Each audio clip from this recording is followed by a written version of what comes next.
This is Poland channel. Anaya pun perlu nyap Poland. Perlu nyap mung pun senang Poland.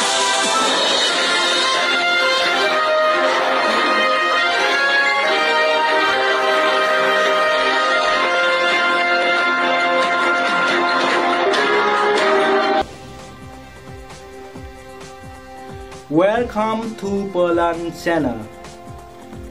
Cơ cú puni cờ pi bang mết và ayong tới nạ món càng khắp hàng bèn. Thun ở pi can plan ở pi cao họ mò bé cờ pa plu pa thun yuan biết minh chu rồi đó ham ana chi sang ta. Biên ta bú ra đà dơ. Biên cái nhu đó ham ta bú dơ chẳng pa đi pa già hàng pa ta lại núp rồi nọ.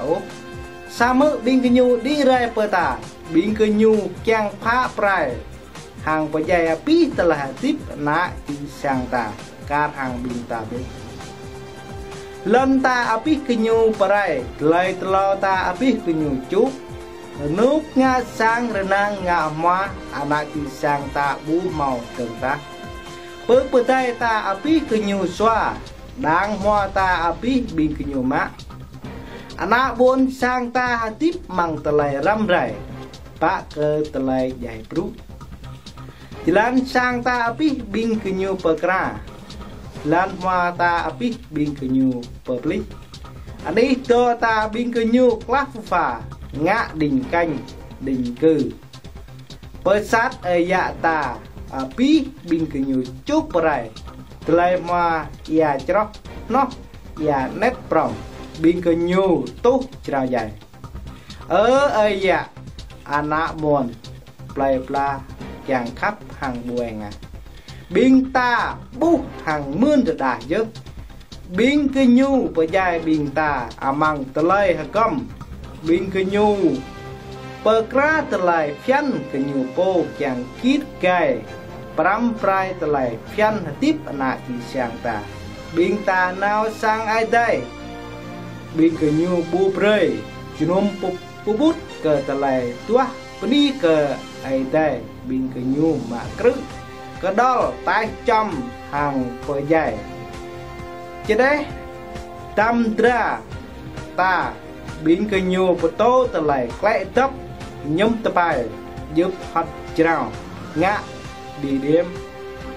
anh ta bu anak chữ sang ta biên ke nhu pơ dài tôi brư